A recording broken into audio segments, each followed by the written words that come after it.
एक ऐसे लड़के की है जो अपने मम्मी पापा के साथ एक नए शहर में रहने आया था।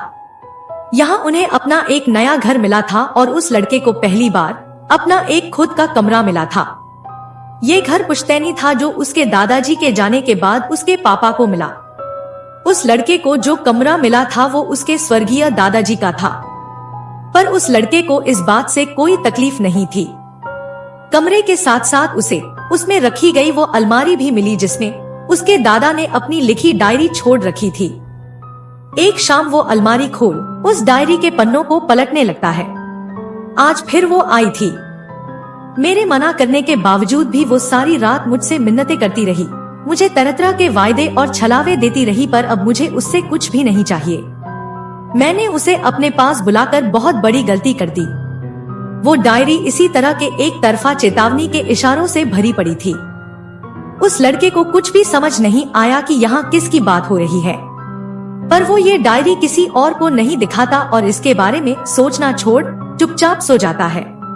कुछ महीनों बाद जब वो लड़का डायरी के बारे में सब कुछ भूल चुका था और अपनी रोज की जिंदगी में मशगूल था, तब एक रात जब वो गहरी नींद में सो रहा था उसे किसी के गाने की आवाज आई। ध्यान देने पर उसे लगा कि आवाज उसी के कमरे में से कहीं से आ रही है, पर उसे उस कमरे में ऐसी कोई चीज नहीं मिली जिसे वो इस गाने से जोड़ सके। जब उसने ये बात अपने घर वालों से कही तो वो तहकीकात करने उसके कमरे में गए, पर किसी को कोई गाना या कोई और आवाज उस कमरे में सुनाई ही नहीं दी। वो गाने की आवाज सिर्फ उस लड़के को ही सुनाई देती थी। फिर एक रात जब वो बिस्तर पर लेटा लेटा फिर इसी आवाज को सुन रहा था, तभी वो पेंटिंग जो उसके बेड के पास लटक रही थी उसमें से एक लड़की बाहर आती है। वो लड़का बुद्ध बना ये सब देखता है जब वो लड़की उससे कहती है कि वो इस पेंटिंग में कैद गुलाम है, और क्योंकि ये पेंटिंग अब उसके कमरे में लटक रही है तो अब वो उसकी गुलाम है। वो उसे जो आदेश देगा वो उसे अपनी जादुई शक्तियों से पूरा कर सकती है। ये बात सुनकर वो लड़का बहुत खुश होता है और झट से उसे एक सोने का सिक्का मांगता है, पर लड़की ना में सर हिलाती है। ऐसे नहीं, पहले आप कबूल करिए कि आप मेरे मालिक हैं और मैं आपकी गुलाम। फिर आपको कबूल ना होगा कि आप कभी भी मुझको अपने से अलग नहीं करेंगे, और आखिर में आपको मुझे हर रोज एक आदेश देना होगा। लड़के को लगा कि उसके हाथों में जिन्न का चिराग लग गया है।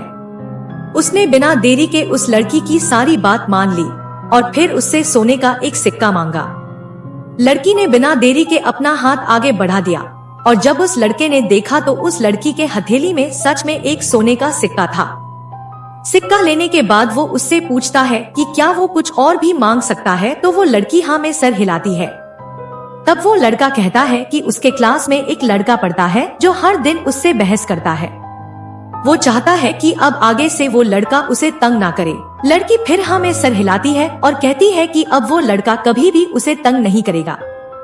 और जब अगले दिन वो स्कूल पहुंचता है तो उस लड़की की बात सच निकलती है। सच में अब वो दूसरा लड़का कभी किसी को तंग नहीं करेगा, क्योंकि पिछली रात को ही किसी ने उसको नींद में ही हमेशा के लिए सुला दिया था। उस नए लड़के का मन स्कूल में उस दिन नहीं लगा। वो घर जाने को बेताब हो रहा था।